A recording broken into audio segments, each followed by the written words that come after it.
Here's the entire history of our universe in 18 seconds. They don't call that show The Big Bang Theory because America loves sitcoms named after physical cosmology. They call it that because it's more than a comedy. Or less than a comedy. You've seen YouTube, right? We're just gonna hide out in here to avoid the shaming? Point is, The Big Bang Theory is secretly a history of the end of the universe, and the idiot man-child scientists who will bring it about. The intro spells it out every episode. This show's events are set in a specific time in the chronology of the universe, a chronology eventually defined by human activity, whose endpoint is the goofy main characters we've come to know and love and pay $1 million an episode. And the show's other details make it a multicam record of modern science, from the real math of its background equations to its dialogue that's been scientifically verified by a UCLA physicist and by the show's resident doctor of neuroscience. How many people think that you can solve calculus at the drop of a hat?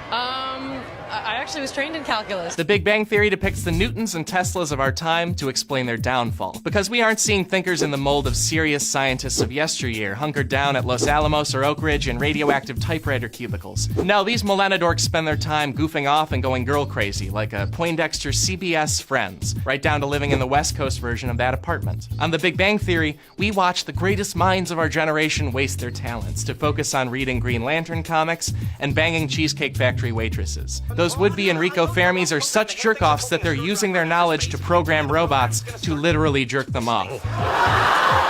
Because Leonard, Sheldon, Guy from Dr. Horrible, and other Guy are not of Einstein and Oppenheimer's generation. They're from a generation raised on and infantilized by television. Their heroes play scientists on TV. They're people who are less William Röntgen and more William Nye. It's worse in the episode where they meet their all-time hero, Professor Proton, a guy working children's birthday parties, basically a magician with a periodic table. Yet these grown adults, with PhDs in hard stuffology, pay him to do basic experiments with them and insist he's as cool as a movie hero. You're my Obi-Wan. Oh, neato. Sheldon's the most tragic case of all. He could be this century's Nikola Tesla, a virginal introvert with the mental capacity to change the world. Instead, he and his lunch buddies are spending a decade of their potential prime getting just distracted enough from their work to become Death Destroyer of Worlds by accident. Because they will end the universe, you guys. And again, the show's title is not a coincidence. When the Bare Naked Ladies sing about the Big Bang Theory, they frame it as if the universe's growth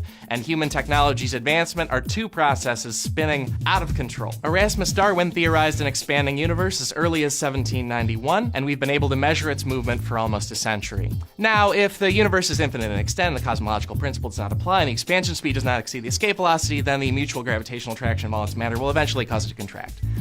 Is a thing I read on Wikipedia. It's the internet. Okay, it's how we learn. Point is, one of the most likely scenarios for where the Big Bang's endless expansion will lead is something called the Big Crunch, a scenario where the universe reaches its limit, collapses back in on itself, and reboots with another Big Bang, killing all of us. The Big Bang Theory, the show's scientists are bogged down in sitcom relationship drama and weekly comedic wackiness. There's no chance they can focus on their work, and they work at Caltech, one of the most advanced scientific institutions on Earth. The kind of place where you don't just design particle accelerators, you design the newest ones, and research the structure of space-time, and come up with what we launch into orbit. They go to work every day to invent every next piece of future of the kind Michael Crichton used to turn into thriller horror. And when a scientist becomes our Tralfa Midorian test pilot and destroys the universe through technical hubris, it'll probably be because they weren't careful. Because they were distracted with insert sitcom bullshit here. You get it.